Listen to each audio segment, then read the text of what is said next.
Bonjour à toi, si tu es ici, c'est que tu as reçu de ton enseignant le moyen de te connecter sur Learning Apps. Alors c'est quoi Learning Apps? C'est un site internet qui va te permettre de jouer à des jeux éducatifs et ils sont interactifs. Donc ton enseignant a sans doute créé des jeux, des activités pour toi et tu vas pouvoir donc y avoir accès.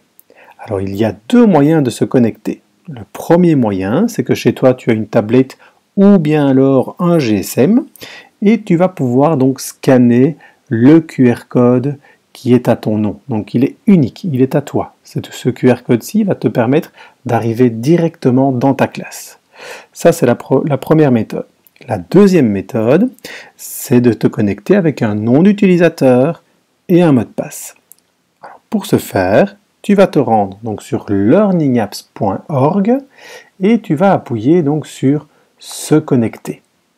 Alors une fois que tu ouvres cette fenêtre-là, tu vas donc devoir taper ton nom d'utilisateur, valhub71, et tu vas indiquer donc ton mot de passe. Une fois que ton mot de passe est indiqué ici en dessous, tu peux mettre que l'ordinateur puisse se souvenir de toi en cliquant sur cette petite case-là.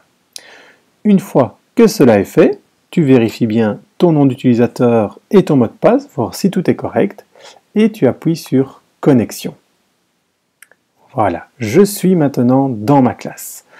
Je t'invite à garder bien précieusement cette petite bandelette, car si tu vas sur une autre machine, tu vas pouvoir te connecter de nouveau avec ton nom d'utilisateur, ton mot de passe, ou bien encore donc ici le petit QR code. Voilà. Je me trouve sur le site de Learning Apps, je suis connecté à mon compte, je suis bien valhub71 et maintenant je vais aller voir ce que mon enseignant a préparé pour moi. Alors, comment je vais faire? Je vais cliquer donc sur ma classe. Et en cliquant sur ma classe, je vois que mon enseignant a créé déjà 2 dossiers avec 4 activités en français et 2 activités en mathématiques. Je vais aller voir un petit peu en français ce qui se passe comme activité. Je clique sur le dossier et là je vois déjà qu'il y a 4 activités et que j'en ai déjà réalisé 3. Donc là je n'ai plus qu'une activité à faire, elle est entourée en gris, on voit qu'il y a du gris autour de la petite case, ça veut dire que cette activité-là, je dois encore la réaliser pour que mon enseignant puisse voir si j'ai fait le travail. Vous avez vu qu'il y a des petits V verts entre les homophones, les animaux et de toutes les couleurs. Ça veut dire que ces activités, je les ai déjà réalisées. Maintenant, rien ne m'empêche que si je veux encore m'exercer, je peux encore refaire ces activités-là sans aucun problème. Je vais revoir un autre dossier. Donc là, je vais voir un dossier maintenant en mathématiques. Je vois que j'ai 2 activités à réaliser en mathématiques.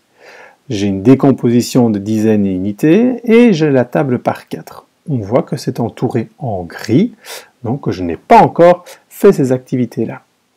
Pour faire une activité, donc je prends la table par 4, je vais cliquer dessus.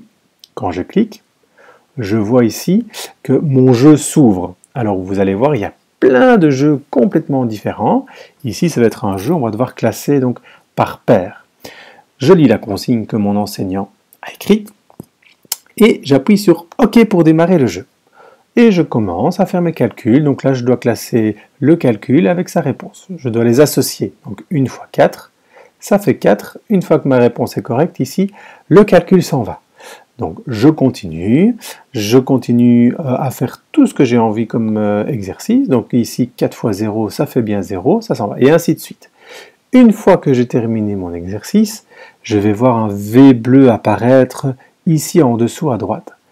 Une fois que c'est terminé, donc j'appuie sur le V bleu et mon jeu ne sera plus entouré en gris comme tout à l'heure, mais il sera entouré en vert avec un petit V vert. Ça veut dire que mon exercice a bien été réalisé. Voilà, donc quand je clique sur ma classe, je vois un petit peu tout ce que mon enseignant a prévu pour moi et a prévu comme travail. Maintenant, n'hésite pas à revenir une fois tous les jours ou bien tous les 2 jours pour voir un petit peu s'il y a des nouvelles activités qui ont été mises en ligne par ton enseignant. Voilà, j'espère que tu as bien compris. N'hésite pas à poser des questions à ton enseignant et surtout, j'espère te retrouver lors d'un nouveau tuto. Allez, Bon courage, bonne chance et bon amusement.